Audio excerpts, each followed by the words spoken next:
From Watertown, Connecticut, David Gravel.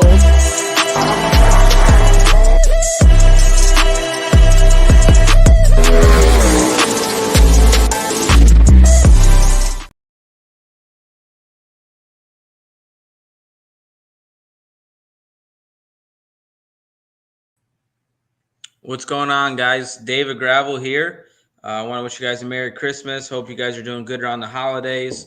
Everybody's happy and healthy. I know you guys are bored with no racing going on right now, but that's why we're here with the third annual live stream of 2022. I know the first one went good. The second one went great. Hopefully you guys like that new little intro. I think we'll use that intro moving forward, showing you guys the beginning and during my career now. Trying to always improve. Just want to let you guys know we got a new marketing partner, and Moose's LZ Bar and Grill in Jonestown, Pennsylvania. They're joining the PA Posse here. It looks like David Gravel's YouTube channel has turned into a PA Posse style place right now with Marlowe's Metal Fabrication in Dover, PA, and then now Moose's LZ. But really excited about the show, guys. We got Rico Abreu coming on. He'll be here in a moment, but we got a lot of cool things to talk about. He's a good friend of mine. We share a lot of the same interests, and he definitely does a really good job building his name and brand. And, you know, I try to do the same as well. What's up, Rico? What's up? Thanks for having me on, Gravel. We got it on try number 2. Yeah, so solid. We got her down. So, Rico, thanks for coming on. I don't know if you watched the stream with Brad last week, but that was pretty cool. We got to talk about a lot of cool things. Did you see it at all? I watched bits and pieces of it. It was pretty intriguing for a fans aspect, and yeah, I mean, I just think the more connected the drivers can get with the race fans is where it's at today in today's world.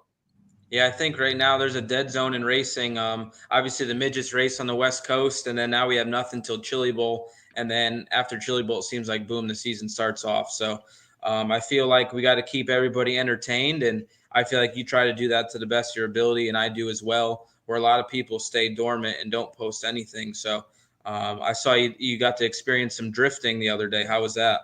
Yeah, it was really cool. I became friends with a couple Harley stunt riders that have dabbled into the drifting world, and they were doing the Winter Nationals at Sonoma over the weekend. So a couple of my really close friends and I met out there and seen Sea Bear stunts and a bunch of the pro drifters that I didn't even know was a big thing. And they had 5 different courses, and we brought our helmets, and I wore somebody else's race suit and got to go out on the course. And what was so cool about the drifting was the technique it takes to like time your corner entry and like brake and or the handbrake and like back to the throttle. And it was just a really cool experience to feel like the elevation change at Sonoma, and something you don't feel in a sprint car, but you feel some G-force when you're really pushing through a corner at, fast speeds. So, but just different atmosphere. There was like 400 cars there that were participating in this drift event. And there was, I don't know how many pro drivers were there. I felt like we got our pro passenger cards, which was, because we were riding with one of the top guys at the event. Well, that's cool. I'll definitely hook you up and let you know who you need to talk to get a good drift car. I know about that stuff a little bit, but if you want to do it, I know you had that Mustang to learn stick shift when you're trying to drive the truck and stuff like that. So at least you know how to drive stick now. Yeah, I had to learn pretty quick with all the stock car stuff. Growing up on a ranch here in Napa Valley, so we know how to drive tractors, and but you're not banging too many gears driving those things, and which is what I learned. I feel like I was say 19 or 20 when I learned how to drive a Mustang. So I wasn't ready to throw that thing in the corner yet, but Yep. you know, I like to go fast straight line stuff. Have you seen the Gymkhana videos ever? No, You got to watch those. Those are unbelievable. You yeah, got, I mean that even like watching like the Ken Block stuff and then going to see all those guys on Sunday, just the technique it takes to drift and being smooth, and you could see there's a big difference from you know, the beginner or the amateur guys to that had no front bumper or rear bumper by the end of the day, and then the guys yep. that had the really nice cars and were you know, they could get within a couple centimeters of the wall and not even scrape it, and you know, and they did it every time, every run. So they've got to see a couple big burnout events, and then there was like a fast paced course, and then a couple you know, big rapid round corners where they would you know, be all the way cross. You could see the tires all the way crossed up, and they were Oh, able yeah. to, you know, just the more smoke, I guess, is more points, and the Yep. closer you get to the wall is more points. And it was just really cool to follow. Like, I never got bored being there. We were there from 9 o'clock in the morning all the way to 5 o'clock at night, and it was just like we were running back and forth, and it was a lot of fun. Awesome. Well, I got to give a shout out to a couple people, Walter, Jim, and Teresa. They have become bronze members of the channel, and people are asking in the comments, what are we drinking? So I got my wedding whiskey glass. I have some Crown Royal salted caramel, which I took a shot of last week when we hit 1,000, and it's mixed with IBC bottled root beer. It's really good root beer stuff. So, I what are you got drinking? a nice glass of Marco Bear, local Napa Valley. You know, he goes back and forth from here to Sonoma Coast.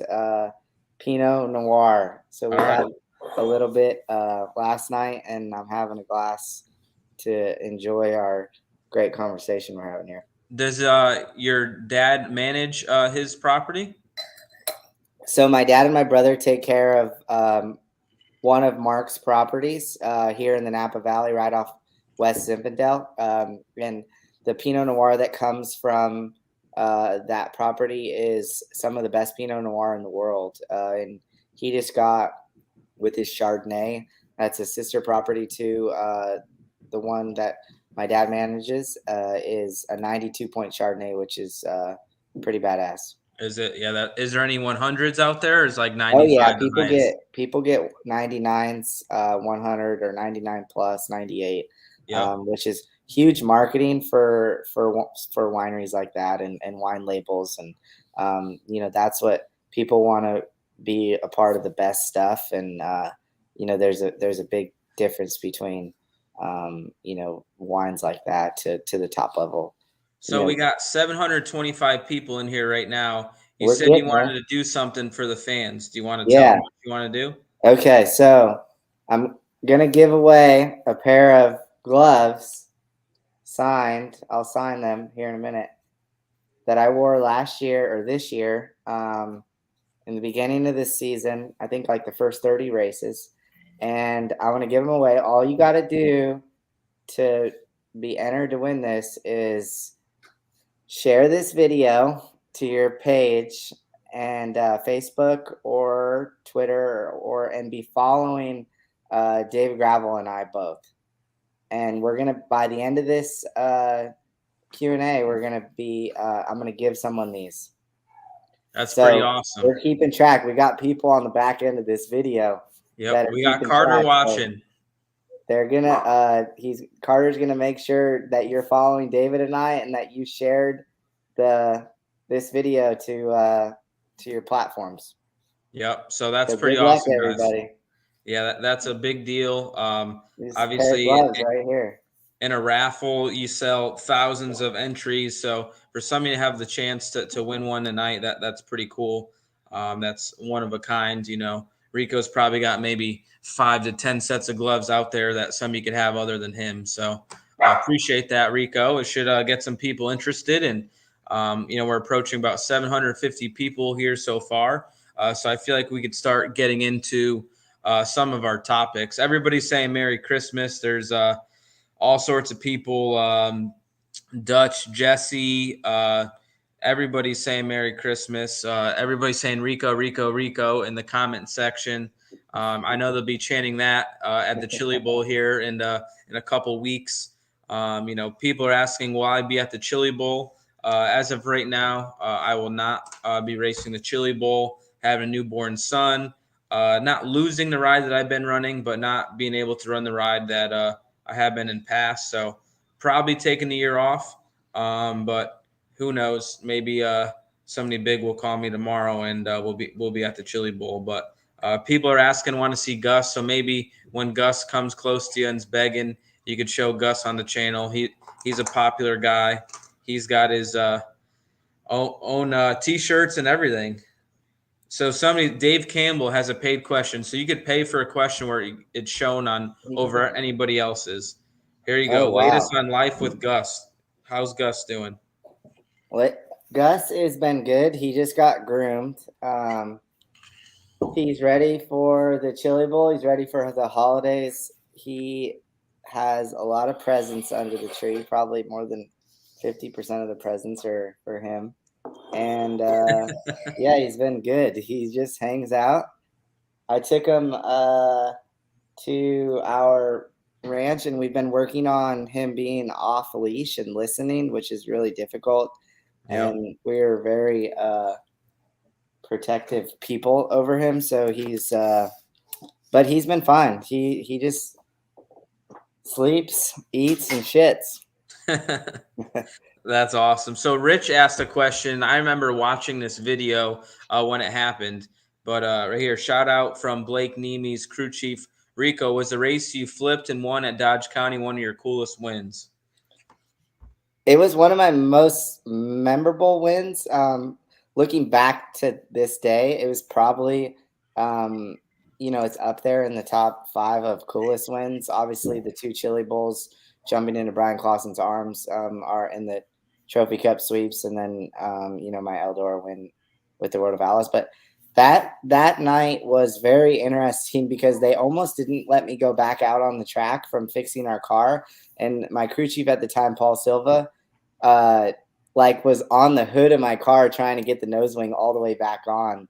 And while we were pushing out onto the track, and if you watch the video, you can see him, that video is really cool. And it's just a really cool evening, and moments that you cherish forever that you look back on now and see that, like, wow, that was pretty special. And then being a packed crowd, and that's a huge half mile that a track that growing up in California you never really get on half miles. So for me, being so young in my career of sprint car racing, I was like, you're going really fast there. And that was that was a very, very cool race for me to win. And in front of I just remember jumping up on the wing, and the crowd was looking up in the stands, and everybody was going crazy. And I didn't even realize at the time like what just happened, that I crashed, got out of my car.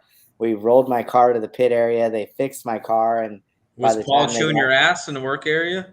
No, he didn't say say much. He he was just, him and Trevor I thought it was my race was over. So we were just like, I was like, oh, we're done. We flipped. Yeah. And then Trevor's like, dude, we can blow some wings on this thing and be right back out there. And there was on the Pro Shocks, they used to have those, or they still do, but they have the the little like cutter key snap ring things. So you're like, the shock could never fall off, but the shock was blown off behind, or the little ball. And there was a fan that was there, and he kept yelling at Paul and Trevor saying, the shock needs fixed. The shock needs fixed. And I just remember, I'll never forget it. And Trevor looks over at this guy, and he tells him, shut the fuck up. The shock's fine. Yeah. And it was just pretty special. So what shock was it? I ran pros back then. No, like what corner? Oh, it was the left front or right front. It was the right front, maybe. Yeah. Oh, wow. Yeah. It was like blown all the way back. So like it couldn't go forward, but it could slop back and forth. Yeah. Yeah, I gotcha. So they just left it. People are just joining. We're up to 880 people. I'm drinking some Crown Royal salted caramel, and some root beer, IBC root beer. Appreciate it, Jeff, for sharing it on Twitter. If you guys are just joining, Rico is giving away a set of signed gloves. If you share this stream and you like Rico and mine's pages on Facebook or Twitter, we got Carter behind the scenes checking it out if you guys have done that or not. And we'll choose a winner at the end of the stream. So thank you to Rico for that. So, Rico, we're going to show you a little clip. You kind of know what race it is, but this was a race that I thought I was going to probably win and thought I had you cleared, and it did not happen. So we'll play this video from the Ironman 55 a few years ago when I was in the CJB number 5, and I think you're in the Alpine Stars car, I believe, at the time. So hopefully Carter plays this here in a second. Abreu, a nice move to get by traffic out of turn 2. Passing the 91 of Keel Thomas, the 71M of Paul May. But David Gravel trying to erase that gap now. Abreu can't get by a slower car. Now Gravel all over him. Battle for the lead. David Gravel slide job into 3 and 4. Can't make the pass. Abreu makes the move to the inside of the slower car down the front straightaway. Things are getting dicey. This time there will be 3 laps to go. And once again, David Gravel with a run on the leader into turn 3. He'll try to slide job into turn 4. Can't make it stick. Close quarters action there. Abreu fends off the charge. Back straight away and into turn 3 for the final time out of turn 4. Rico Abreu wins consecutive Ironman 55s. David Gravel finishes in the 2nd spot. Climbing up top and celebrating with a wing dance. Helmet still on. Rico Abreu back to back at Ironman 55. So that second one is the one I thought I cleared you, and somehow you squeaked around me. So who's your crew chief at that moment? It would have been Drew. It was Drew. Okay, Yeah, Drew so Warner. I've never got to win that race. You've won it 2 times or 3 times? Yeah, twice. Yeah, twice. Yeah, so second, obviously third, Peebly's been a track I've been okay at, but you've been really, really good at. That was a fun race. It was starting to take rubber a little bit and got really slick and slow for that place. I feel like typically they kind of juice it up and it's pretty fast, but that was a great race, and I definitely made you earn it there. Yeah, that was a special one because it was the first World of Outlaw win for my crew chief at the time, Drew Warner, and it was at the halfway break. I remember we had issues with our tires, blistering really bad, and when the surface is fast, like it gets there in the beginning of the races, you create a lot of heat in your tires, and I really wasn't that conservative with them, and knowing it's a 55 lap race when you kind of have to pace yourself, and then you have to know when to go, and just watching that clip now, I feel like I made some poor decisions there at the end of the race, which showed how quickly you gained on my lead when you were not into the camera at the time I started sliding myself or trying to pull the trigger on somebody. And I feel like I make those moves and then try to get the lap car or the slower car to move down, and they don't. And then it really, messes your rhythm up. So it's that was close calls. I mean, it's just good racing, and it's there's a lot of give and take, especially when you race at that level with the World of Outlaws, and you know who you're racing with. And yeah, at that point, that was probably only your maybe 3rd or 4th Outlaw win or something at the time, probably. Or it would have been, I think, my 6th. 6th? Oh yeah, okay. Yeah, I guess it wasn't that. It's kind of a long time ago now. It's been 5 years, something like that. Yeah, it would have been my 6th. Yeah. Oh, there's Gus, your guard dog. I did 125 race streak there, not winning. So that's a big. It was 3 or 4 years. Yeah, I mean, with 30 races a year. So it's a big deal winning a World of Outlaw race for. It is not easy, man. I ran every single race, and I didn't win for several months. And when that's all you're doing is running outlaw shows, it's you got to earn them, and I think you got to earn them more than ever. I feel like sometimes you could, maybe fall into one if something happens, but I feel like every single outlaw win is always earned. That's for sure. Yeah, and if you consistently put yourself in position, I mean, that's that's how you win these races. You see these one-off wins, which are very special to people, for these young guys to come into our sport and be competitive right away. But when you look at the broad spectrum of racing and doing an 80 race World of Outlaw schedule, it's and what you and Brad Sweet and Carson and these guys at the top level of World of Outlaw racing do is pretty impressive. It's the consistency, and you see you and Brad up there in those top five finishes consistently every weekend, and it's very, very difficult to do.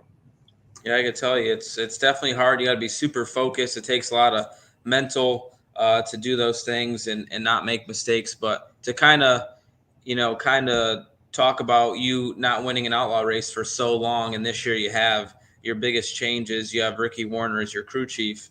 How is it working with Ricky? Obviously, he's, I would say, the last of a dying breed in our sport. He's the last one in that generation that's still working, in sprint car racing. And I mean, he's definitely one of the best ever to work on a sprint car. So, how's it been working with Ricky? Has he kind of make you more hands off on the side of things of the team, and how's it been? Yeah, it's been a lot of fun. I've really had a great relationship with Ricky over the last 10 years.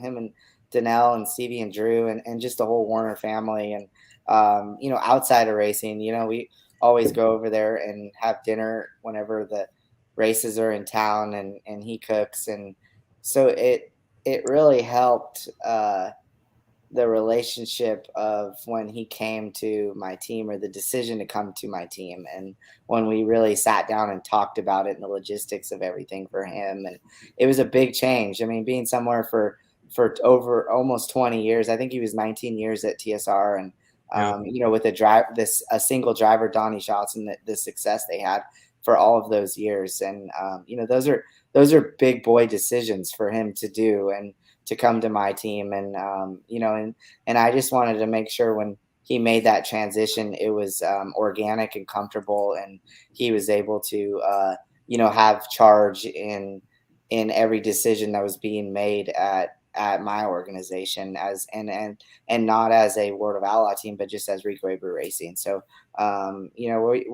we get along really well. We talk almost every single day, and half of the time it's not even racing. So and I love Ricky's personality. It's just he's a really easy guy to be around at the races. And yeah, he'll yell at me sometimes if I make mistakes, and and that's just Ricky, and everybody knows his personality. And Yep. because he's competitive, and I'm competitive too, but just in a I just, I want to win for him and the guys that work on my race car, and I want them to stand up there, in victory lane, or even a podium finish. Now is fulfilling of a feeling that when you win, or when you're on the podium, it's you did your job, or you just put yourself in position to win a World of Outlaw race, or any race you go to. So it's special, and I'm very thankful to have him be a part of my team. And it's you just got to go win races now. That's for sure. So, quick question, because it was a paid question by Jared.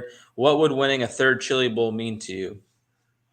It would be a big deal. I want 3 wins. I want 3 Chili Bowls, and I know I love his profile photo. Yeah. He's got his welding goggles on or something. Pimping It ain't looks easy, like all he's right? TIG welding in the background. Pimping But ain't easy, Jared. I feel you. we 3 Chili Bowl wins is it puts me up there, with Kevin Swindell and Sammy and Bell, and those guys that are multi, or what would you Three call it? time and more. Yeah, 3 time and more, I guess, winners. And Yep. which is pretty special. I that is the Chili Bowl is one of my favorite races of the year, and it's one I've been going through for 12. This will be 12 now for me, and 12 in a row. I've never missed one. So it's threes, three for Dale. Hell yeah. Yeah, that would be very cool. Obviously, elite company. We've hit 1,000 people officially on the stream. So let's just do a quick toast for the Yeah, here 1,000 you people. guys go here. Thank you guys. Appreciate you. I think 1,500 is the goal. If we get to 1,500, we're taking a shot. So we'll make that happen. Maybe We'll Megan do a will get. shot of their choice. Yeah, that could be scary. You got But any tequila there, Gravel? They're gonna. I'm not Yeah, like these you, guys man. I want don't to see drink your clothes spicy start coming off. margaritas and shit like that. Like you're more of a champ than me when That drinking. But clock will start going around a little bit faster behind you. yeah, that's for sure. I can get real warm inside too. My chest will be on fire if I have that. Yeah, so 1,000's great. Our goal's 1,500 people for those gloves. If you're just joining, you have to share the stream. You got to like Rico and mine social medias, and we're going to be picking a winner at the end of the stream. So stay tuned for the whole time. Let's get to 1,500. We'll do a shot at 1,500, and we'll keep rolling on with the You got a conversation. lot of comments on there. Are there a lot of comments? Yeah, so a lot of people are saying cheers. Well, damn, I need to go make a drink. Rico, when will you race in Texas?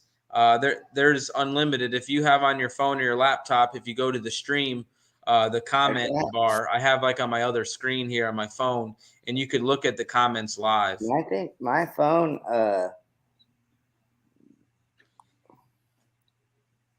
If you just like go on YouTube and then click on the live, and then the live chat will pop up, and then you could see all the comments and. Okay. You could kind of base it off that. Now the comments on there will be slightly delayed from when we see them, but Carter will pop up questions. He's kind of in control of that. So, spicy margaritas are horrible, Jim. Dude, I love spicy margaritas. I'm a big margarita guy lately. Yeah, see, Mike must be drinking. You got guys paying for questions.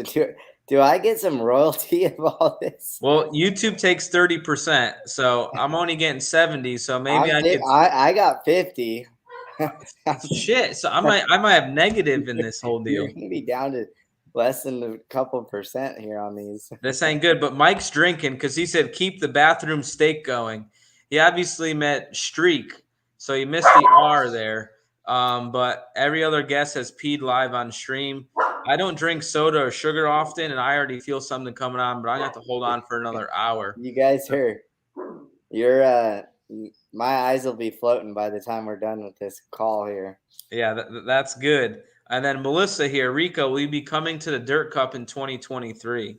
I don't think the Dirt Cup, but I will be at the Skagit Nationals with the World of Outlaws. So my plan is to do the California or the West Coast swing in the fall. So I want to race with the World of Outlaws as much as I can this year. And yeah, that's I've been trying to put together a schedule that allows me to do that. And the Skagit, yeah, I'm pretty sure it's the Skagit Nationals in Labor Day weekend at Skagit Speedway. So I went there a couple of years ago, and it was a very cool and unique event. So I went salmon fishing with Jason Sowalt, and I really enjoyed that. And he kind of took us in, throughout the period of time we were there and spent a lot of time with him, touring Skagit and Washington, and fishing was probably the coolest thing I did on that trip. And, I'm excited to go back. Yeah, I mean, that area is very cool, obviously close to Seattle, a lot of salmon fishing there. I've went salmon fishing once, not with Sowald, but I've done it once before. But Pete Stevens, he used to work with Sammy and a bunch of other guys. We hang out at his house. They cook us great food, and yeah, it's a lot of fun. So is he from up there? Yeah, he's from like literally 20 minutes from like Burlington where we're at. He's kind of in the country a little bit. Okay. So this guy, Leonhard says, have anyone of you ever got annoyed with fans getting too close to the cars? I feel like people kind of know their place. I feel like when me as a driver gets pissed off or annoyed from a fan is maybe when they're overly drunk and they're in your face, or the guys are working. Like, to me, you just can't get in the way of the crew guys. The crew guys have a lot bigger temper than us drivers, I feel. But as long as you give us our space, you could check everything out and be close to the car. But you definitely can't be in the way of the crew guys. They have a job to do, and you just got to be cautious and remember, we're here to do a job. And after the races is the time to see us, and we'll sign autographs and take pictures. But it definitely has happened before. But I feel like the fans are a very important part of what we do. Yeah, and I agree 100%. I feel that those first impressions to a fan is very important from people like us, and the race cars are a tool to what we do for a living, and it's just, I feel like there's time and place for fans to approach the car, or and if it's after the races, it's kind of an open zone, and it's, yeah, I mean, it's that's how it is, and it's you just have to respect where you're around in your surroundings, and the fans are everything to me, and I'm able to, you know, there's a lot of give and take there. So, and I think most of them understand that. Yeah, I think so as well. There's a lot of questions in here, but um, people are saying, what is the highest speed you think you have reached in a sprint car and what track? I would say Volusia's the fastest. Yeah. We're probably doing 150, 160 range. What about Bristol? Yeah, Bristol, obviously. Yep, Bristol. That We're was going. Bristol was fast. Yeah, Bristol probably just as fast or faster. An average speed way faster at Bristol for sure. What about Bristol? For me, what really got my attention is, and luckily we didn't have any serious crashes, but the cars, like they did not slow down. Like, Yeah. it was, I was when I think somebody, Craig, the first night, I don't know if it was Craig Kinzer or somebody, there was a caution, and like we came up fast on some cars, and like I hit my brakes, and my car like was going the same speed as if I would have been wide open, and I was just like, this is, yeah, you gotta be on your head and toes here. Yeah, no doubt. Two brake calipers aren't enough at that speed. We probably need brakes in all four corners to Yeah. slow our cars down at that speed, and that's kind of one of the reasons why we're not racing there anymore. I feel like, luckily, nothing happened. A couple years we were there, the racing was just okay, and yeah, we'll move on to something different. So we got Ernest. I think you know Ernest. Uh-oh. How He come you don't down have any he down Christmas? there. He look at his picture. Yeah, He must have had a rowdy before he got on here. that's his Tinder profile pic right there. That's probably his OnlyFans. Yeah, I mean, that's not my main tree. This is my lobby. If you're replying to Rico there, he's got Was it, gifts. I'm glad you was got it? that tree to fit. That's your second tree I saw. The first one didn't fit in the house at all. Yeah, we ran into some complications there. These are all Gus's presents behind us. I can't say because he'll hear me, and I don't want to surprise him. But he, it's these are the best time of the year, the holidays. Yeah, we love it. Obviously, you're close to your family, and same with me. Uh, Ty wants to know, do we have any tips or leaks for the 2023 schemes? I could tell you that my car is going to say number 2. It's going to say Husitz, and it's going to have some sort of black and orange in it. That's the only thing I could tell you, but I know my car will pop, and you won't be able to miss it. Yeah, my car is going to be number 24 with a primary color of white, and I know that Curb Records is a longtime sponsor of me. It's going to be on the nose wing, and Toast Construction, who's returning to me in 2023, is going to be on the wing, and that's all I know. Yeah, that's cool. Yeah, you don't want to leak too much. So let's talk about Chili Bowl quick. Obviously, you know the Chili Bowl. You love the Chili Bowl. You've been going a long time. The first time I went was like 2010. I was I was teammates with Jason Leffler back in the day. It was before the Toyota. Well, it was the first year of the Toyota. I sold the Esslinger in my car. I drove for Keith that year. Was able to round up some sponsorship. So I guess Some people are boycotting it. I don't know if that was a stunt for you, but your car was not entered in the Chili Bowl when all the other Keith Coons were entered. So people were all curious and waiting. And I saw Chili Bowl's Twitter handle was tweeting at you, and I see you have a number change. For me, I don't know if the Chili Bowl makes a bunch of money or not. I know it's a long week. I get sick about every other time I go there, but it is one of the most fun events all season. For me, the reason why I'm not going, like I said before, was kind of my son trying to be a dad, and I sacrificed a lot throughout the season. The deal I had before, I was able to legitimately make money at the event.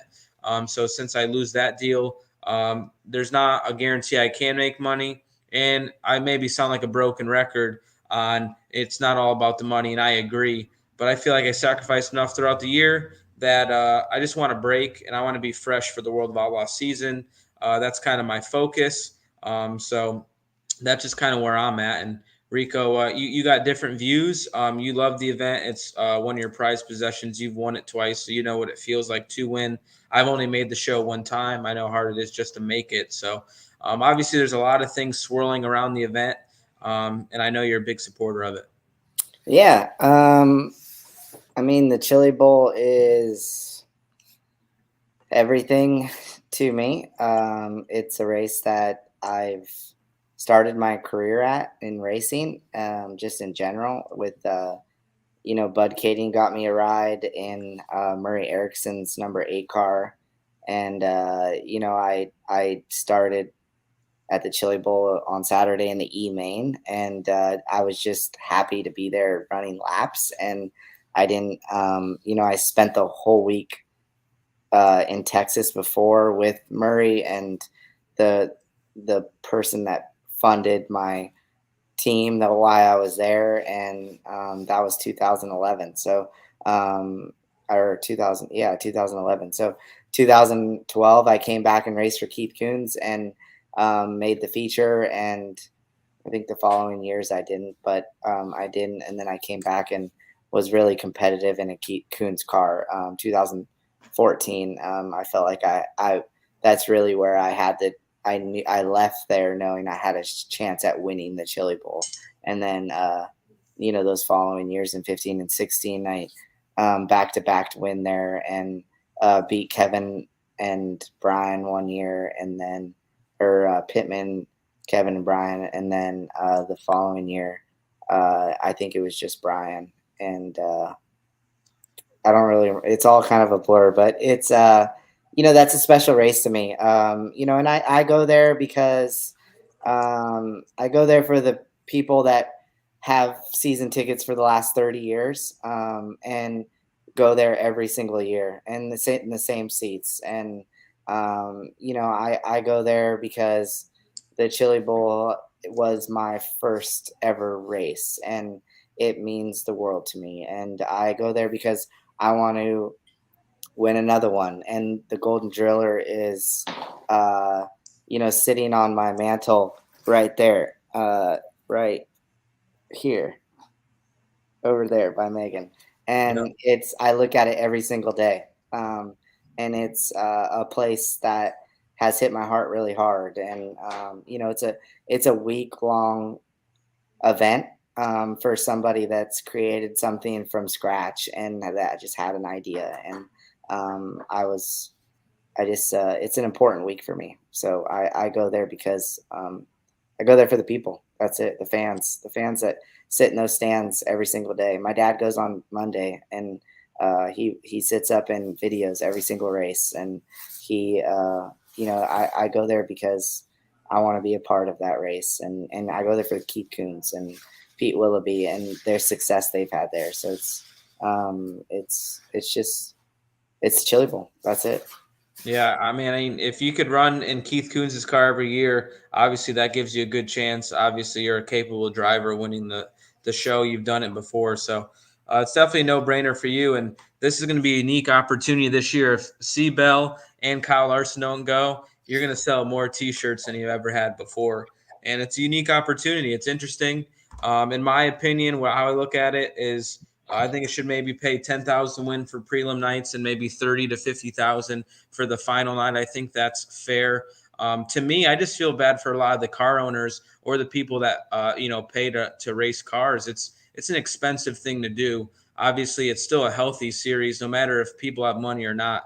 People find a way to claw that money together to race Chili Bowl because the event is so important to everybody and so important to them. It's their Super Bowl of the year. It's just a great week going to Lenny's, going to the Hard Rock Casino. It's just a great week. You see people you don't see all year, and it's a very, very good time. So I think that's all that we need to talk about on Chili Bowl. We don't want to dwell on it too much.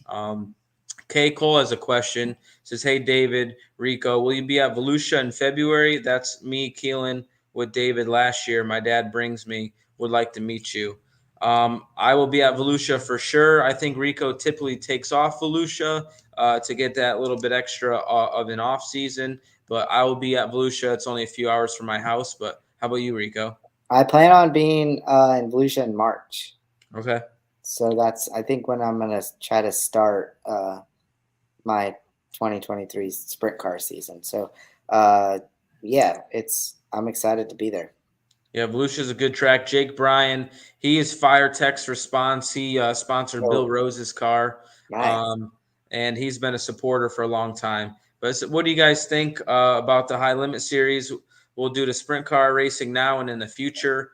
In my opinion, I would say the short term, it definitely stirs the pot up. I don't know how the All-Stars are going to be this year with, the High Limit Series kind of chasing the World of Outlaws schedule. Logistically, I think guys like Rico, like Anthony Macri, like Brent Marks, and maybe like Gio Selzy, I think it makes everybody more excited since you're not committing to a point series. Now there's more money to race for, and especially midweek stuff, and you'll still go to all the outlaw races or all-star races you want to go. So I think in the short term, it's going to see what's going to survive and what's not going to survive in our sport. I think there's going to be the most going on ever in sprint car racing history.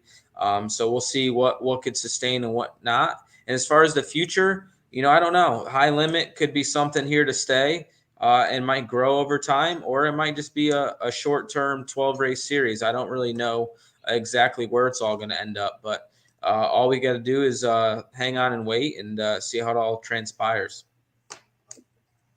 Yeah, I mean, it's exciting for a sprint car team owner and a sprint car driver that is competing at that level of racing, and can travel like that all across the country to race. And I felt like it elevated certain series to step up, and which I'm assuming was the point of starting something like that. So it's exciting. That's it. I mean, I'm going to every high limit race. I'm going to try to hit every World of Outlaw race, not full time, but majority of them. And I'm going to hit the all-star races that make sense to me, and run my true outlaw schedule like I have my whole career. So, it's all these, this is huge for sprint car racing, and to be racing for $1 million at the Kings Royal week or weekend, and at Eldora Speedway, which is a track that has so much history, is pretty special. No doubt. Mindy says, "What is your all-time favorite Pennsylvania track?" My favorite is Grandview. I raced there early in my career with URC. That is my favorite. Port Royal's awesome, but I'm going Grandview. How about you? I'm going to go with Port Royal, Lincoln, Williams Grove, Grandview, Path Valley. Jeez, he's got 5 all-time favorites. But is that in order? Is Port Royal your favorite? Yeah, that's in order. Port Royal is my all-time favorite racetrack in Pennsylvania. So yeah, it's a great track. The Steves, both Steves there do a great job. It's a fairgrounds. They put a lot of money in that place. It gets better every year. Hopefully we got some high-paying races with the World of Outlaws gaining a date, I believe. Obviously, you got the Tuscarora 50. That's a big event, but I can't go there typically. But here we go. We got another thing from Todd Queering. This is directly for you, Rico. Rico, I would love a personal tour of your vineyards and entire operation sometime with you and your father. Can you schedule Lisa and myself sometime? Absolutely, Todd. You're welcome here anytime. You just have to let me know when. Come You out on a brought me in West the Coast cave. swing. I've been in the cave. I got to see what it's like. I've gotten the pretty good tour. Your dad showed me, and it's pretty special. And I don't like wine, but Jill loves wine, so she loved it, and we did some wine tasting. But yeah, Todd would definitely sounds like he'd love to Do do you that. like to wine though? Do you like to wine? Yeah, yeah, yeah. I like to wine a lot. You That's a marriage, Rico. got to Yeah, give we'll and set take. that up. Maybe we'll see when. This guy said, "Why sell the square body Cummins? You sold your Chevy?" It's not for sale anymore. Oh, he wanted to sell it. Now he doesn't, but he Yeah, can't. He loves banging gears in that thing. That yeah. freaking 3 foot shifter that's in that thing. He loves banging Have you gears in rode that. in it, David? Have I you rode rode in in it? it. Remember, we Yeah, had a big night downtown Indy, and I ended up sleeping at your house. And yeah. then it was 10, 11. You woke me up at like 7:30 after going to bed at like 3 I because you were up early, and was you ready to brought me to go. my car the next morning. I was ready to go. Yep. Yep. I'm really disappointed I didn't go to PRI because I heard I missed on some good nights, but I'll probably go to PRI next year. Get to have some fun downtown Indy. Where are we at on our followers here? Are we gonna give these gloves away to somebody? We're at 1.1 thousand. So it's kind of been stagnant at 1.1, Rico. So we were at 1,044. So you're telling me you only got 66 more fans than Brad Sweet. I think that's BS. I got numbers to back that up. But if you guys want to win Rico's gloves, you have to share the stream on Twitter or Facebook, and you have to like Rico and mine's social medias on Twitter or Facebook or Instagram, doesn't matter. And we'll be picking a winner at the end to win his signed gloves. So, Austin, you must have missed this, but will you do Dirt Cup this year? So, has Dirt Cup announced their schedule yet? Is it going to be the same time and against the Huset's High Bank Nationals, or is it a different time this year? I don't know that for a fact, but I'm guessing Rico is going to be at Huset's. Yeah, I'm planning on being at Huset's if it's against the same dates. If not, I will do all I can to try to be there. But for sure, going to be at the. I would love to come to the Skagit Nationals this year and do the West Coast Outlaw Swing. So I love racing around home. Yeah, I think obviously Kevin Rudine, him taking control of that, I think it's going to be a great event, Skagit Nationals. I think maybe one day it will be bigger than Dirt Cup one day. Him trying to bring back 410 racing is great. So, Dana, good question. I love Speedway 94. I love the indoor track the best. You could really wall ride there. I'm really sad to see it go, but I think it would be in your top It five. would be top five. I spent about 6 hours there one day, and it was. That's probably the only go-kart track I could go to and reach the pedals.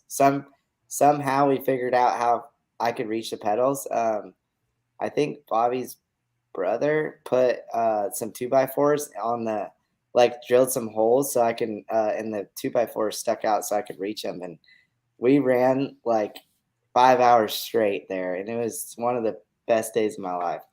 Yeah, that's awesome. I did the league night one year that year. It was on the outdoor track, and then after the fact, you get to run the indoor track and just throw sliders.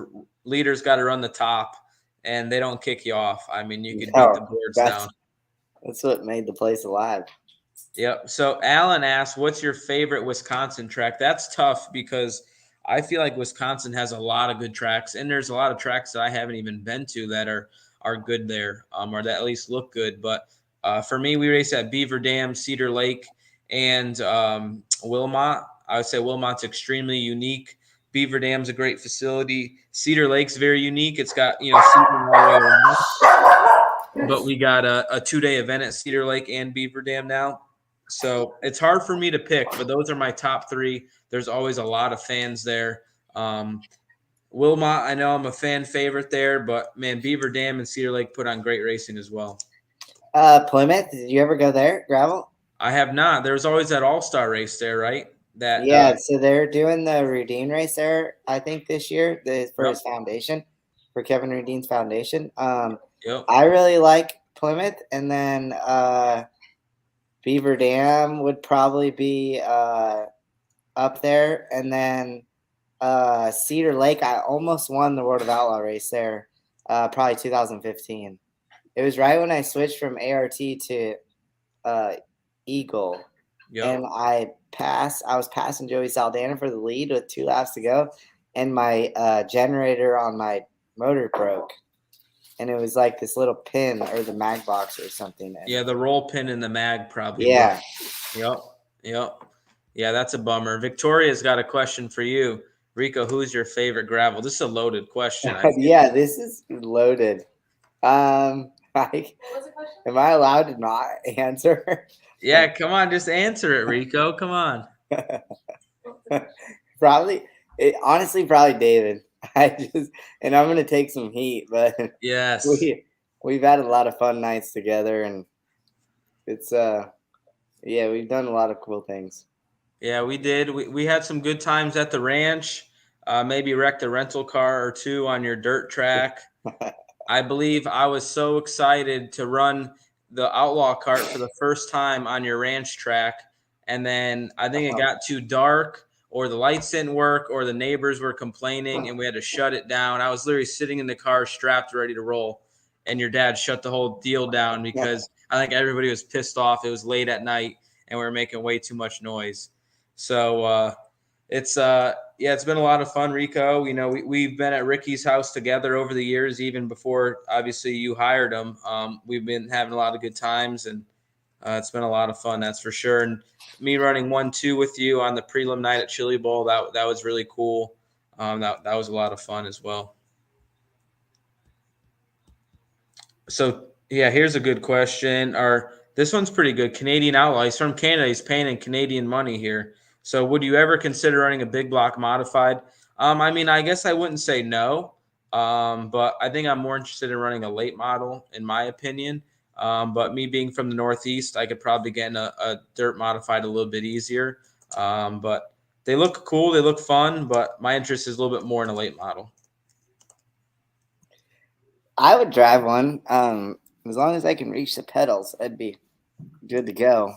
We can But make shit happen, Rico. yeah, anything can happen. Yeah, I mean, you ran a cup car or a truck, and that's a lay down, sit down seat. Like, you know, those pedals are real far away. I've We been did there.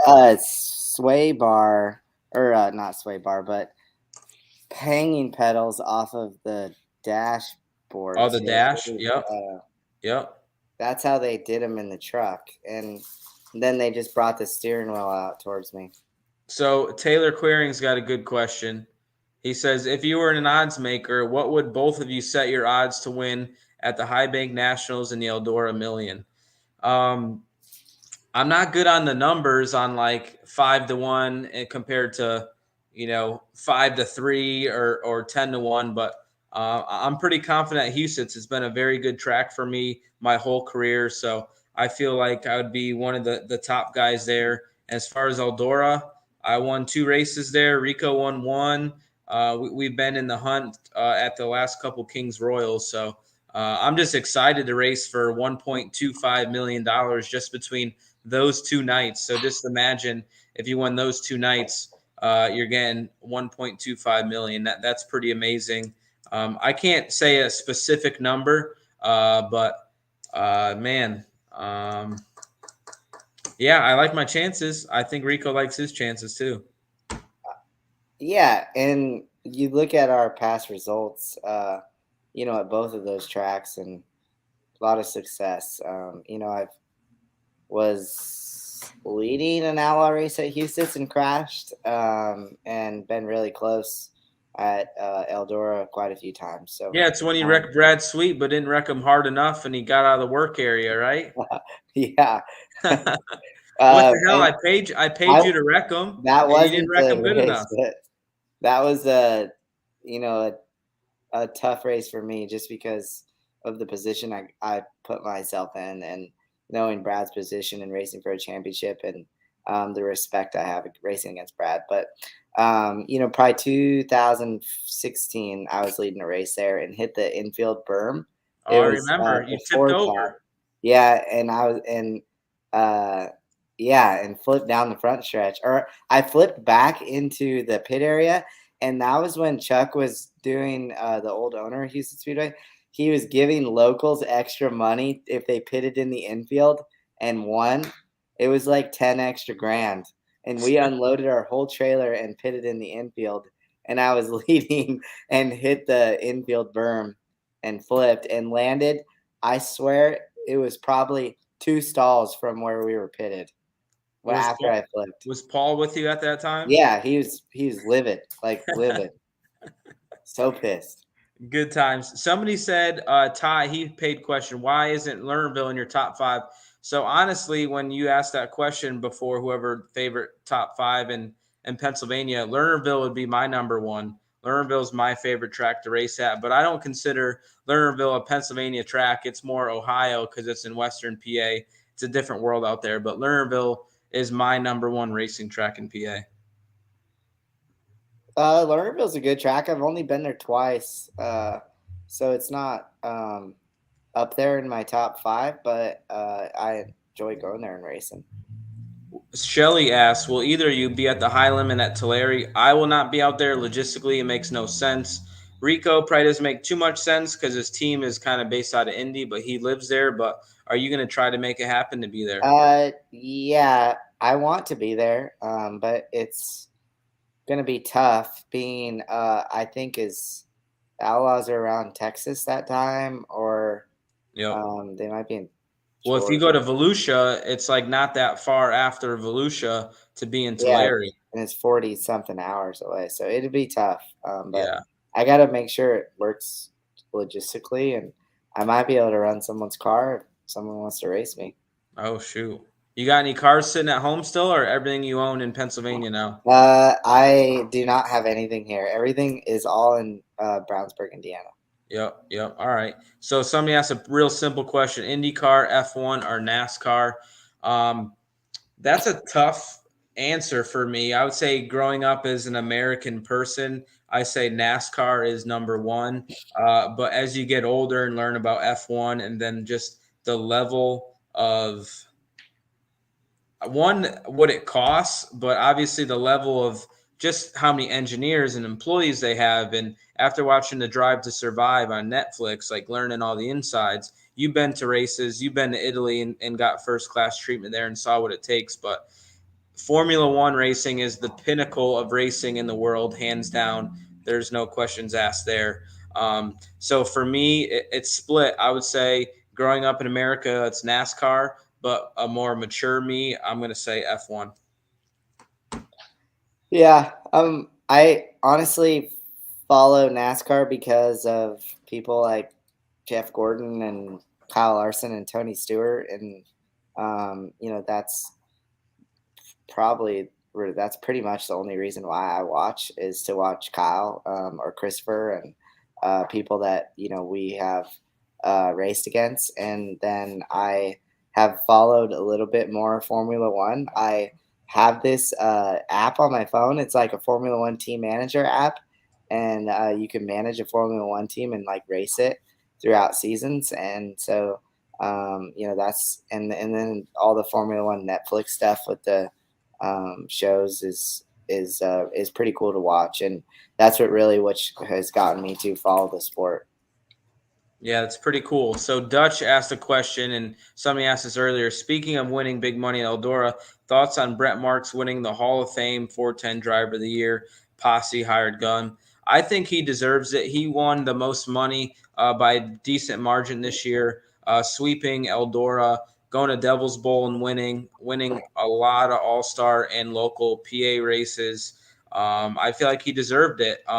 Brad Sweet won the Outlaw Championship, but didn't win a lot of races this year.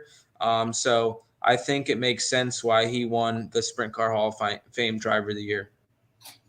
Yeah, and he deserves it. He won all the big paying races at Eldora and was successful all across the country. So, he made the most money as a driver, and team owner, and he was on it when it paid money. He was there, and he was on it.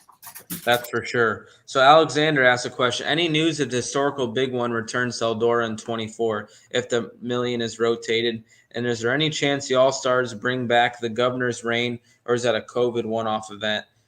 Tony's a pretty good friend of Rico's, and he's connected pretty well with those guys. But I would say the governor's reign was a one-time COVID event. I would say as far as historical big one, I truly thought that was going to be an event that stuck for years to come. But I think this million thing is something that Tony has always wanted to do. And I think it was a promise to the Baltus family. So I'm going to say that this million is a one-timer, and hopefully the historical big one comes back the following season. But that's all hypothetical. Rico might know a little bit more than me, but I think that's pretty realistic. I was curious to know, like, if you or what you thought, but if you thought the million would come back, and then I was curious to think what they're gonna charge for tickets to come in and watch. I don't know what the late model race costs to get in, and then if it's not a World of Outlaw race, do teams get as platinum memberships? You get pit passes and tow money. Is there going to be anything for that for these teams, or does everybody pay $100 a person to get in, and that's how they're going to pay the $1 million? I mean, there's a lot of questions. That, I mean, it's their race, they're paying it, so I'm going to be there, but it's pretty exciting at the end of the day. Yeah, I mean, it's unsanctioned. It looks like what's going to be. It's going to be on Flow Racing. Loose Video emailed Eldora, and I think it's going to be $60 for the prelim night, and then $80 the night of the million, I think, or $40 or $50, and then I know it's $80 for the final night. So I know it's going to be expensive. Obviously, paying about $1.4 million in purse money. That's going to be pretty expensive. 100 grand per second. 100 grand per second. Yeah, I think it's 1.4 million total purse for the full A main for that one night. So a lot of money to be had. I think it's $6 grand to start, but I think nobody could complain. Would anybody ever dream that a sprint car race would pay $1 million? Obviously, Jack Honshield won the Mopar million, but that was $250, I believe, to win. This is $1 million to win. So this is a different ball game. I think that everybody's got to respect it. And if they can't afford to go to the races, you could just watch it on a streaming service and do it that way. But as far as what are the Outlaws going to allow or not allow, I know we'll be there and racing for $1 million. That's for sure. As far as do I know, does it count towards our races or not, towards the 4 or the 8, depending on what you decide to do? I don't know. Those things haven't been told yet. We're waiting on World Racing Group to get back to us. So we'll see. Hopefully it doesn't count towards it. And hopefully we get to run maybe a couple other races. But truly, I don't want to race 90, 100 times a year. I'm very happy with a 60 to maybe 80 race schedule. But I definitely want to race the biggest paying events and the ones that make the most sense. Yeah, I mean, that's how it goes. Being a part of the World of Outlaws is going by their rules, and that's why people sign up to be a World of Outlaws, to race for they're the highest paying series in the world when it comes to sprint car racing. So I'm not gonna ever run for the World of Outlaw championship because it doesn't fit my model, and I just want to go race and win races and not have be handcuffed. But I want to be able to make a business out of it too, and sell sponsorship. So it becomes tough at times, and at the end of the day, I feel like the sponsors are attracted to the World of Outlaws because of their platform and how successful Brian Carter's done with World Racing Group. All right, so quick question here. I'll make it snappy. Ty says, both of you, what are your toughest tracks to drive? In my opinion, it's Knoxville. It's extremely physical. It takes so much mental focus to run the bottom, and you really got to be on your game. Your car's got to be good to roll good there, and to me, it's an easy answer. Yeah, Knoxville, and where I've struggled throughout the years is Knoxville and Attica. I just have never really figured Attica out. I've been there with a few different crew chiefs, and had some success, but I usually, it's just every time I go there, it's just like I don't even know, my GPS gets left in the car, or it's, it's just it's a very difficult track. And Knoxville is, when your car is mechanically good, it makes it a lot easier to get around that track. For sure. So we got a funny question by Spike Fast Racing. If Rico had to fight Sheldon Hodenshield and Rico could only use Rowdy Energy for fuel and weapon, and Sheldon could only use NOS, who would win? Would it be a knockout, submission, or a decision? I mean, I'd say it'd be a knockout, and you'd use that extra boost from Rowdy. Well, I would say it would be submission or a TKO because I think you would take him out at his knees. I've seen you tackle somebody, no problem. Perfect form football tackle. Was that in here in St. Helena, in my hometown? No, this was so long ago. You weren't even Was it at driving Short at the Track moment. Nationals? Short Track Nationals. Kyle Larson drove Tony Bruce Jr.'s car, and we I were wasn't even having a on the radar. few cocktails, probably Four Locos back then, because we Yeah, might not have been old enough. I'm not sure at the time. I doubt I was. But you clean tackle this guy, picked up and body slammed him.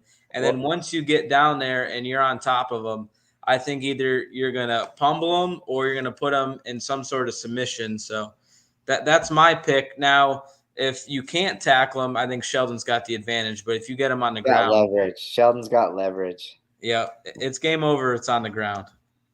All right, Michael Millard. He's a big guy in social media. He's dabbling in sprint car racing, a guy that's done really well for himself.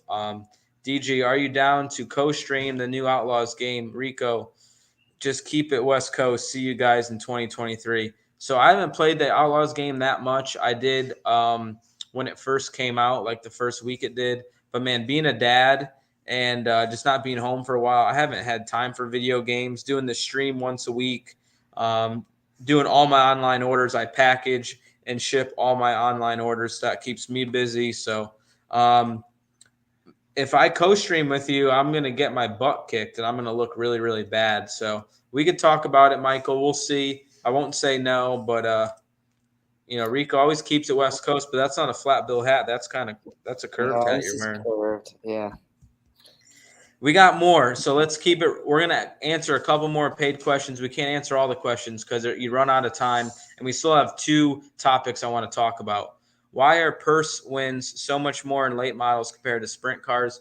I don't think they're – I think they're pretty similar. I think that late models maybe have more 30, 40, 50,000 to win events. Last year they had the million, but now we got the million. So I think sprint car racing has stepped it up. Houston's paying 250. 250,000 win high limit races. So now I think we're on a more even playing field. And I would see the earnings be the same or possibly more this year for sprint cars in comparison to late models. I don't follow the late model purses much. I just see sprint car purses increasing, and I'm assuming it's because of pay-per-view. So it's there. These, being at a World of Outlaw race regularly, you see the crowds, I feel is growing. So it's everything has to be growing with it. So it's pretty exciting for our sport to be in the uprising direction, and I'm just happy to be here right now. For sure. I agree. Thoughts on the Chili Bowl purse, Frank? We kind of talked about Chili Bowl earlier. That was one of our topics we talked about. I think it should be 10,000 to win on prelims and 30 to 50,000 on the final night. Rico, you don't race for the money at that event, but I guess could you give your little bit of 2 cents, I guess, on the Chili Bowl purse? I would rather, if anything, I'd rather see them help the people that have been coming for so long and supporting them, and it just figuring out how to keep growing it. And when you grow things, you put back financially into businesses. That's what everyone does with a business platform, and to keep it growing big. So it's interesting. It's such an interesting topic because you have so many people so many people go to that event not worrying about what it costs to win or what it pays. You have families taking that week off for vacation, so it's an interesting topic. And you have people that are being very vocal about it, that are at the higher echelon of our sport of auto racing, that are making a big push to try to get it changed, or they're not coming because they don't agree with how it pays. But I've always gone there and just not worried about what it costs, but more so how I was going to figure out how to um, make money going there or win the Golden Driller. Yeah, I mean, it's just a unique place. You only could seat so many people in there, and you only could fit so many people inside. In my opinion, it's so hard, but I feel like you need to maybe cap it at certain amount of entries or something like that, because there's so many people that race there that maybe you do it for the experience, but it's just so difficult. It's an expensive week for everybody. You add another day on. To me, it's like, man, you got to be there for 8 or 9 days now. So that makes it a little bit trickier for me. I wish it kind of got stopped at 4 prelim nights or whatever it was, but it keeps growing, which I understand. But I feel like if we could put more stands in there and fit more people, there's thousands of people that want to go to the event but can't even get tickets because the people have owned the tickets for, like you said, 10, 20, 30 years. So there's a huge demand for it. It's just there's no other really place that we could race indoors and seat that many people and make it happen. We got to go to NFL stadium. I don't know if the Coliseum's a thing that we could do, but they tried to do St. Louis. But if maybe Chili Bowl one day could go to an arena that could seat more people, I mean, how cool would it be to go to the old St. Louis Rams stadium and put 40, 50,000 in there? I mean, that would be very, very cool. But then it won't be the same feel as exactly the Chili Bowl. But to me, we need more stands so we get more fans in there, and that would probably bring more money as well. Yeah, they just need to add on to the building, I guess. Yeah, we got Or to get some build more it tiers. We got taller. to go Yeah, higher. We got to get press a boxes. couple Like, rows. you got a new sponsor for Chili Bowl, right? Like, it's hard. You don't have these nice suites like Knoxville does and stuff like that. There's a limit to it, I feel, for what we're trying to do and race inside. Any dirt vids, if Flo/Eldora brought back the Mopar Million, what amount of money would it take for both of you to take the wings off? 100, 200K? I know that's easy for Rico. He'd do it for I raced 100K. at Calistoga for $5,000, I think. So Yeah, so he would be in for sure. Maybe not at this point of his career. He might have yeah, to race for the 100, but 10 years ago, you would have did it for I sure. don't know. Do you think Ricky Warner would be able to? Them big bar changes on the cars are a little different in non-wing racing than wing racing. Yeah, you wouldn't be able to scissor right a freaking non-wing, you know? I would be a little nervous running it in the corner with the bars in backwards or something. Yeah, that would be odd, but I would do it. 200,000 to win. I mean, I would Absolutely. attempt it. Eldora is one of the tracks that I would race a sprint car at. Non-wing sprint car, it's wide. I'd feel slow to us as a wing sprint car driver, so I would do it for 200,000 to win. What are your we got another question here. Yeah, Michael. What are your thoughts on the Outlaws not coming in California in the spring? I'd love to see you both at Petaluma Speedway before it closes. Yeah, California, obviously tracks are closing across the country, but we're losing Calistoga, losing Petaluma. It's a sad thing to see. This past year, we got all our races in, I believe, but typically we have a lot of rainouts. For Rico, it's probably a bad thing he doesn't get the race there in the spring now, but financially, it's expensive. It's an expensive place to stay. It's a lot of miles. Man, if we could have raced Friday, Saturday, and Tuesday or Wednesday every week and add 3 or 4 extra events to keep people busy, teams are paying salaries. People are paying for hotel rooms and just kind of sitting around. So I think the Outlaws will be back in the spring for years to come, but this year just wasn't the year. Yeah, we'll probably be like doing a icy Port Royal race or icy Lincoln race in Yeah, March there. it'll be wet and fast, that's for It'll sure. be snow. It'll be snowing probably. I don't know if it was last year or not, or this year, but it'll be cold. I mean, well, hopefully start in the daytime, but change it up, and yeah, we'll all be in Pennsylvania in March. Yeah, it'll be interesting. I think it's going to be a 50-50 shot on weather. I mean, I think it would have been, but there's no tracks in Arizona anymore. The New Mexico track there, Vado, that's way out there. So if you go all the way out there, you might as well go to California as well. We don't go to, Vegas. So that's another track that we really can't go to. So it's a really tough part of the year. And I like that we're going back to Volusia, 3 weeks after we were already there.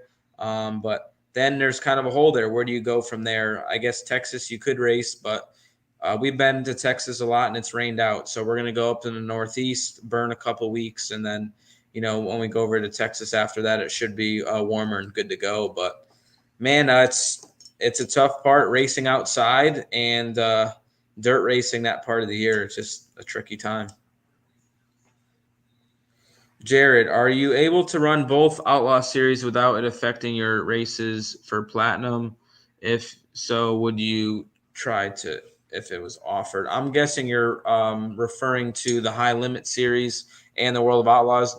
You could run both, but you're not going to be eligible for the points championship with the World of Outlaws. So you got to choose one or the other. You could race up to 8 high limit races and still race for the championship, and that's the best you could do. All right, Rico, that's kind of there's a little break in paid questions. So let's talk about your branding, your merchandise, your I guess what you're trying to do with yourself, with your brand. I mean, you have 102,000 on Instagram, 193,000 on Facebook, and 76,000 on Twitter. I'm 35, 37, and 40. So you got me tripled on Instagram. I don't even want to count how many times you got me on Facebook, like 8 times. And then Twitter, not quite half, not quite double, I mean. But I'm struggling on Twitter. I'm fairly close on Twitter, but I guess how do you think you got there? How do you think you got 193,000 people on Facebook? I believe you're in the beginning of Rico, you really pushed Facebook, right? And I guess how do you view it all and make it all work for what works for you? Yeah, so it can be difficult at times, but I just really focus on connecting with the race fans. And, over the last few years, obviously my help with going to stock car racing and getting television time and my relationship with, different organizations and their social media platforms has helped grow that. And then over the last couple months, becoming close friends with a couple Harley stunt riders that have big social media followings, and I've been shared on their platforms, which dips into that audience of people, which I would never thought was so big. But the racing community is very small compared to our whole world. So it's I've really tried to focus on getting outside of the racing world and bringing. If it's motorcycle fans or Harley fans to the races, or educating them on sprint car racing, or educating sprint car fans on Harley stunt riding, or the NASCAR stuff, or vice versa. So and I've been goofy at times where you guys all see the videos that I do, and kind of silly and dressing up as Santa, or running around with Gus Crazy. Easter and Bunny. and the Easter Bunny, and just being really creative that gets people's attention, and then adapt that into your brand. And my brand is Rico Abreu, or Shop Rico, and that's where I sell all my merchandise, and providing people the best merchandise in sprint car racing. And it can be very unique at times, and then at other times it gets boring, and that's where you just have to balance everything. And I can't just all post merchandise and expect everybody to support my merchandise, right? So you have to balance that. And I've seen it with your cooking, or your cars, or your family, and that's where you balance it all, and you allow these race fans to be connected to you through social media, because they can't come over for dinner, and they can't always come down and see you after the race. So they're what they do is they become connected to you on these platforms, and you got to be on your game with staying up to speed with them and everything, and supplying them with everything you got going on, or things change, I guess. And that's kind of the outlook I have on it all, is allowing my race fans to feel or to be connected through social media. And it's a very strong tool and a powerful tool that we all have. Yeah, for sure. I agree. Jesse Enderkin from Hunt the Front, he has a huge YouTube channel. He's a late model racer, and he's going to have his own racing series. He said, wing, non-wing, big sprint car, little sprint car, dirt late model, always, always Hunt the Front. So thank you for Oh supporting. yeah. He's a big deal in the dirt racing world and the YouTube world. So appreciate the love for that, Jesse, and we'll give you some love back. Spike Fast Racing asked, in your opinions, what aspects of NASCAR was way better than dirt track racing, and what aspects of dirt racing blew NASCAR out of the water? So Rico got to run a full season in the trucks, and Iowa only got to race two races. So he's got to deal with it a little bit more than I did. But I'll answer first. I think NASCAR does an amazing job of being professional, giving the most for your sponsors, being on national TV. But I think they're the pinnacle of American racing in the sense of presentation. Um, I mean, just the facilities they have, how many employees they have for each team. I mean, these are massive, massive teams, and it costs a lot of money to make it happen.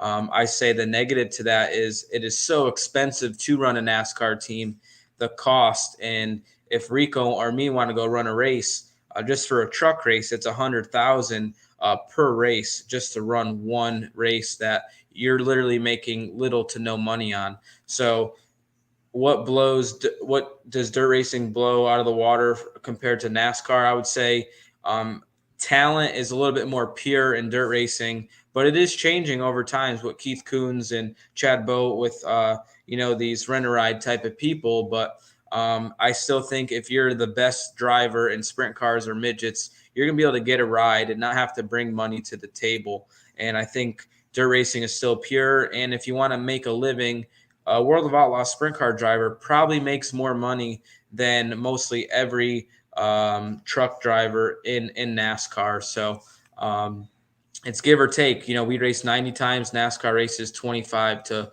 35 times. So if you want to be home, race less, and you got millions of dollars to blow, maybe NASCAR is your thing. If you maybe have a lot less money and you want to race more and be on the road, dirt racing is definitely your thing. So Rico, I guess you could answer that question. You've been right in the middle of all that. Yeah, NASCAR. I would say extremely the television viewership. That it you and being able the ability to possibly sell a big sponsorship, and those numbers that they present you are intriguing. What I struggled with was time, I think, in NASCAR, and I felt like I was a year behind every time I went there, and it just wasn't for me. And what dirt racing has going on right now is, the viewership, the excitement, and you're in and out in 4 hours, and your 30 lap races. Everyone's attention spans are getting shorter and shorter as Yep. generations go. And you're not going to sit there and watch cars go around a track for 3 hours. I mean, I'm sorry, it just doesn't work like that anymore. So you got to make this exciting, and sprint car racing to me is one of the most exciting forms of racing that is out there right now, and I feel like that's why it's getting a lot of attention. So um yeah, it's just that's how it is. I mean, it's you got one series going one way and another series going the other, and I feel like sprint car racing's all uphill right now.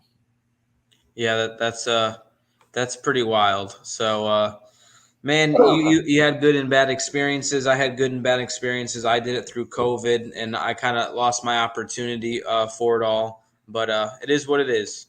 Any chance Kyle gets you in a truck this year, I don't know if that's for Rico or me, but typically for me, the trucks race on Fridays now, and racing with the World of Outlaws, I race every weekend. So Rico would be a little bit more open to do that than I. But I always wanted to do that Knoxville race, was never able to make it happen. But yeah, it is what it is. Yeah, and I'm on my end. I'm extremely happy with just racing sprint cars, and a few races with Keith Coons every year, and I honestly just don't need to be on that side of the spectrum of racing, and I just love sprint car racing. World of Outlaw sprint car racing, and sprint car racing in general is what I want to do. Yeah, no doubt. I agree.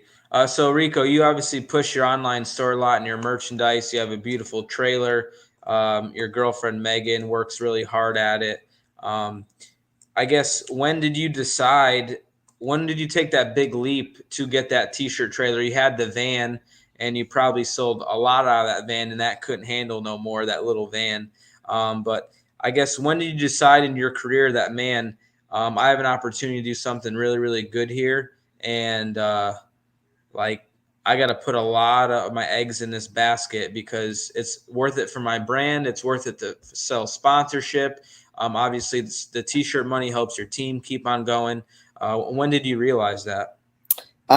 When we were our online sales were doing really good, and I got my trailer in 2020. So like 2018, 2019, I was able to sell at some World of Outlaw events like the Knoxville Nationals and the Kings Royal, and was really good. And what really changed me changed my decision on moving to a bigger trailer was my van broke down right before the Kings Royal, and Cindy Elliott allowed me to borrow a vending trailer for the Kings Royal, and my sales were extremely better because of my ability to display all of my items. Like everybody was able to see everything, and we were kind of getting really congested with the van, and Yep. I was never able to have 5 different designs or have 10 hats and all these koozies and be able to show everybody our Yep. options. So that's really what the t-shirt trailer, what the decision difference was. And and I wanted Megan to have it'd be a luxury to be in the t-shirt trailer with a bathroom and AC and heating, and it's a little bit more work not being able to just turn the key on the van and drive down the road, as with it having a vending trailer. But just with everything elevating with our online sales and the at track sales and people, the the merchandise being extremely competitive across all of the platforms of racing is, I just felt like it was the right decision for me to do to keep growing. Yeah, for sure. It's a big part. Dutch asked, did Rico just cough into my gloves? No, his gloves are safe and I got sterilized. COVID all over him right here. Yeah, yeah. We don't want any of that. Matthew wants to know, did Rico release his news? So I know you don't want to be on here all night as well.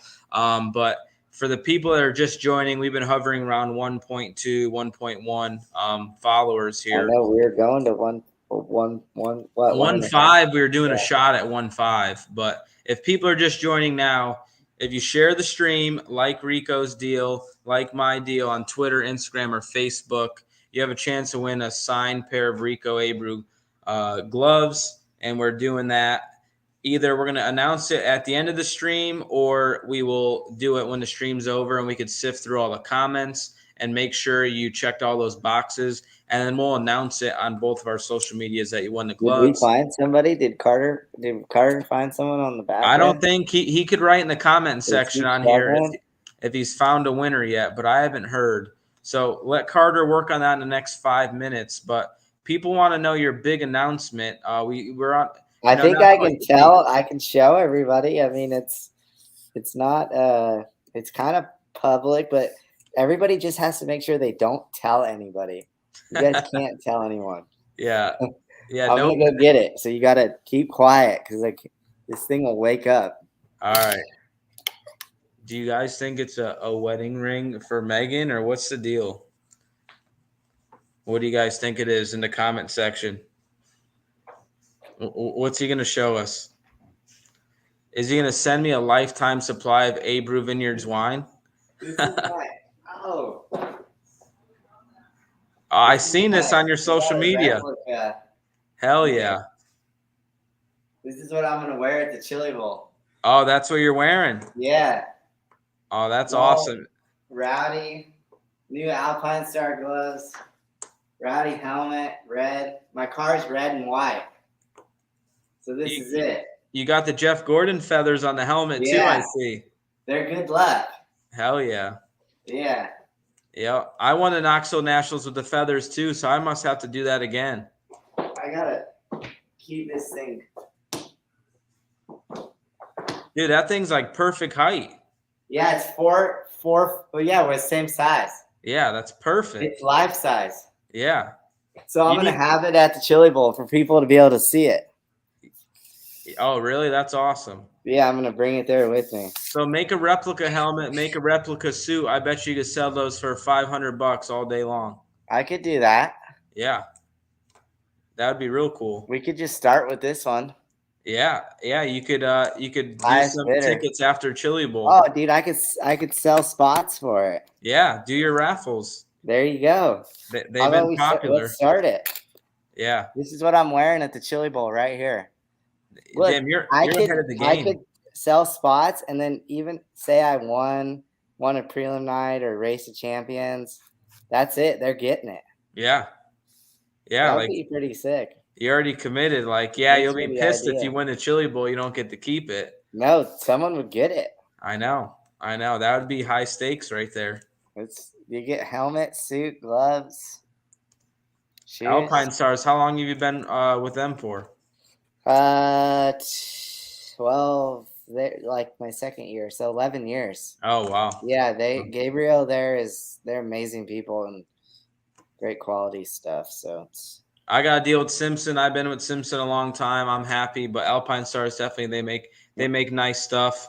Desiree hooks me up with Simpson Racing products, so I got to thank them. All right, Rico. So let's one more topic. Your 2023 plans. Obviously, we talked about this a little bit.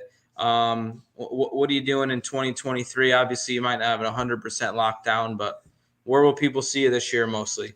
For sure, I want to do the 12 high limit races, and then go race with the World of Outlaws. That mostly makes sense for my schedule. So you'll run for points then for the points championship for the high limit deal then? I think so. Yeah, I think you just try to do it and support a new series. And I've never competed besides when I did my USAC midget stuff with Keith Coons and won the championship, but I've never competed full time with any series.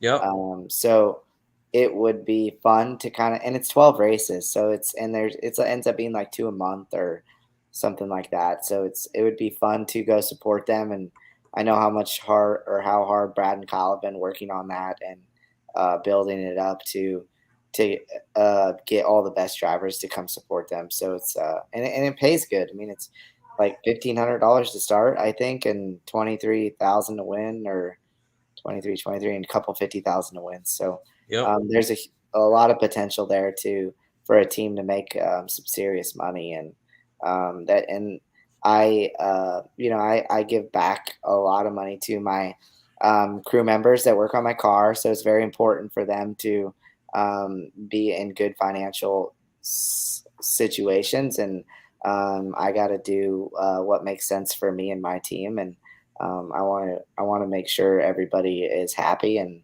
I think when you have experienced crew chiefs and crew members and everybody ready to take on something like that, it makes the transition very easy. So I don't feel like I'll ever run for a World of Outlaw championship because I'm so far along in my career, and it just doesn't make sense for my lifestyle, I guess. And I just want to be able to go race wherever I want and not have any control, like I said earlier. And these 12 races kind of piggyback off of World of Outlaw events, which makes a lot of sense for me to be at them.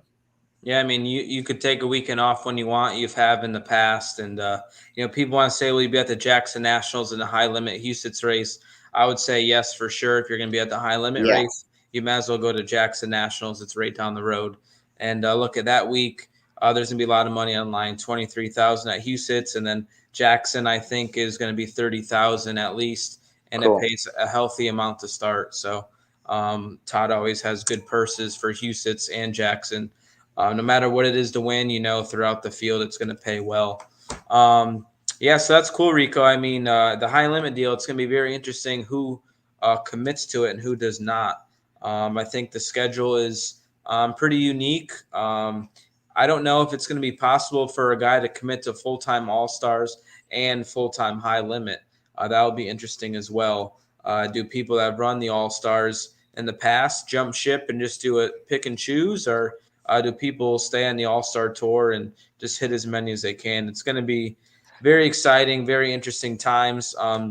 The first video I did with Tyler Swank, we talked about what it costs to run a sprint car team, and you mentioned that your crew guys get part of the purse of the percentage, and that's what a lot of fans don't understand. The driver races from anywhere from 30 to 50% of the purse, and then you have crew guys making 10%, and maybe the lower guys 5 or 2.5%. Everybody's different, so there's incentives for the crew guys as well. And yeah, the teams really don't get much money of the purse at the end of the day. It just kind of helps with some bills moving down the road, but a lot goes back to the employees, and that's why it's incentivized, right? It's all about performance, and we're in a performance-based business. If you're not winning, you might not keep your job. So I think it all goes hand in hand.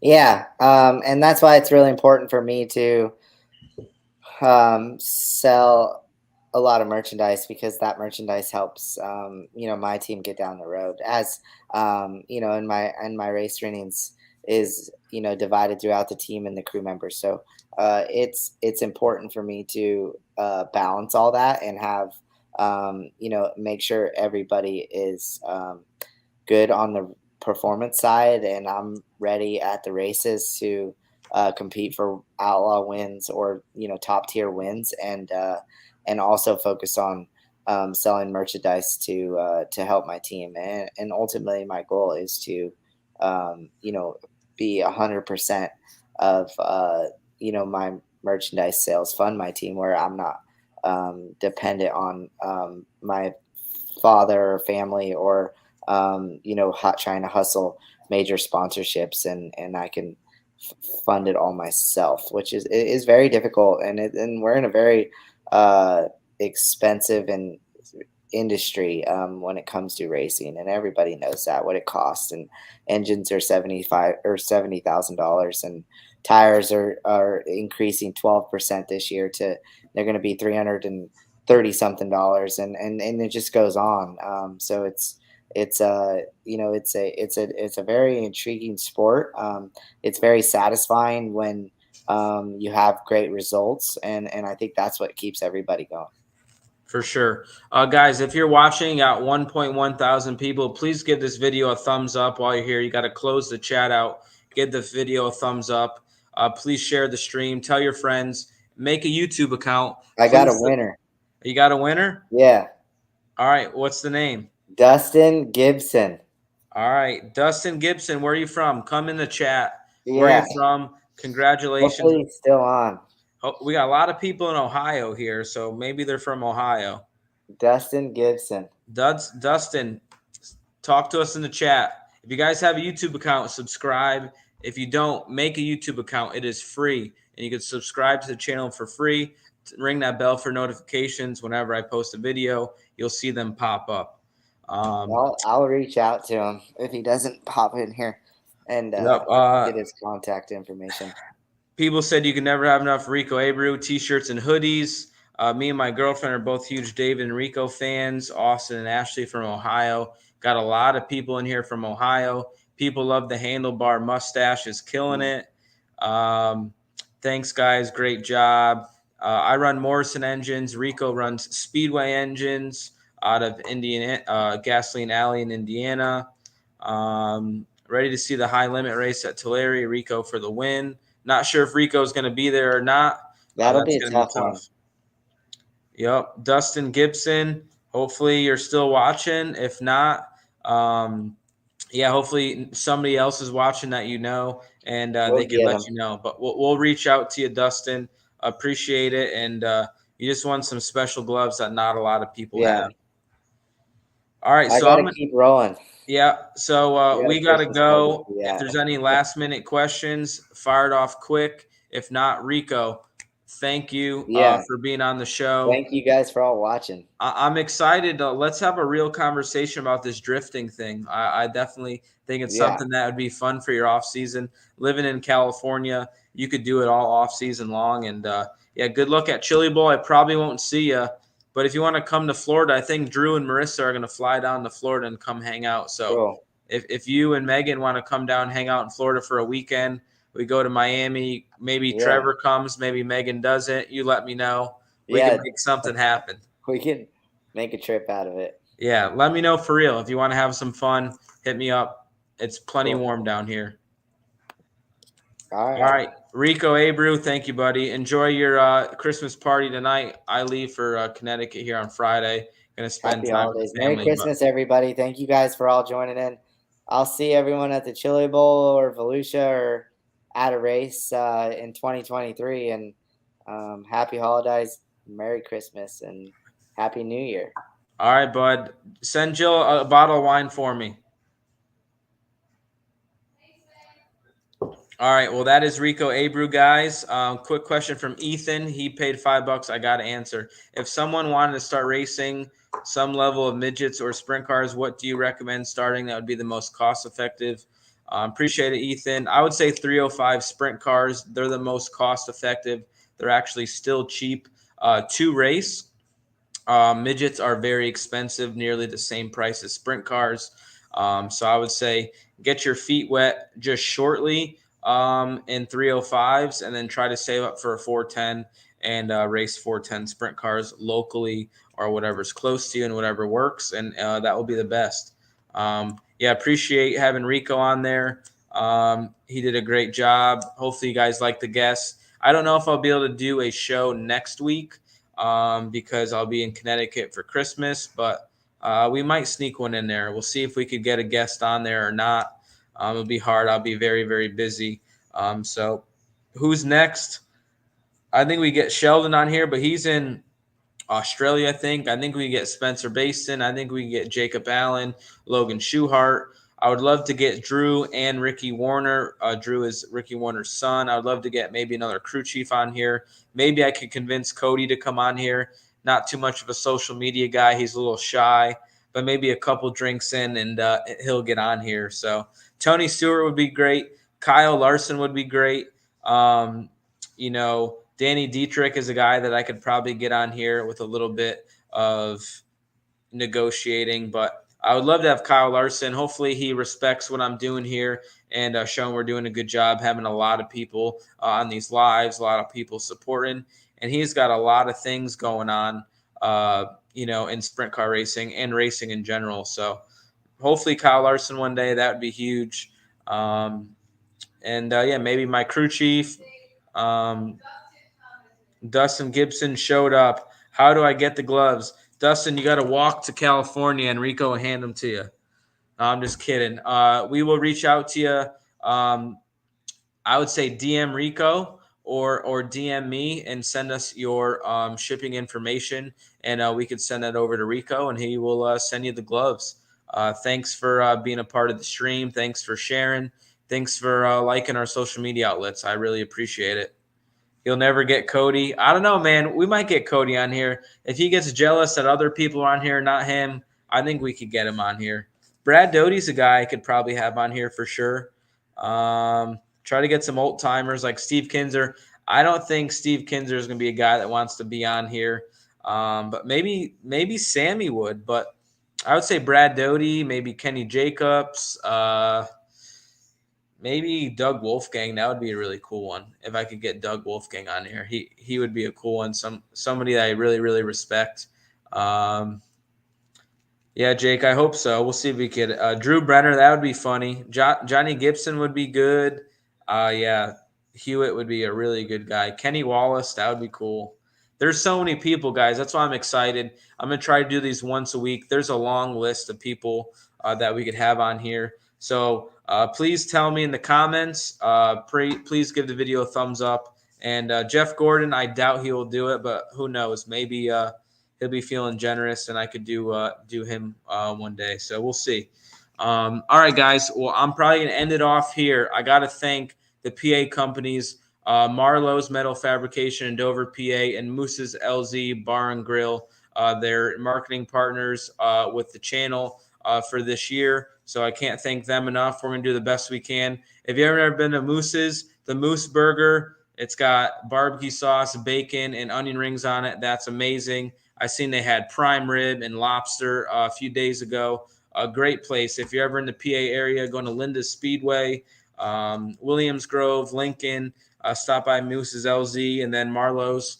If you got any metal fabrication stuff you need in Pennsylvania, he's got CNCs. He does a lot of sheet metal type stuff. He could do stainless, titanium, aluminum, steel. So check their stuff off. But thank you guys very much. We'll have Levi say hello and do a little send-off. But he's sleeping. He's just over 2 months old, probably 12 or 13 pounds. He's getting big. We're headed to Connecticut in his first flight. The light's probably bothering his eyes. But it's been cool being a dad, raising a child this offseason. Been having a lot of fun with him, and he's starting to smile and do adult things. As you can tell, he's healthy and chubby now. So excited for the future, guys. Thank you very much. We're going to send it off. Tell your friends, share this stream. Looks like Levi's had too much to drink here. He's coughing up. But thank you guys very much for the love. These streams are awesome. We're going to continue to do them, and we'll see you next time. Hopefully we'll get one in next week, maybe a shorter stream with some fun people, and we'll talk to you guys then. Check out shopdgr.com for all your David Gravel merch. Thank you. From Watertown, Connecticut, David Gravel.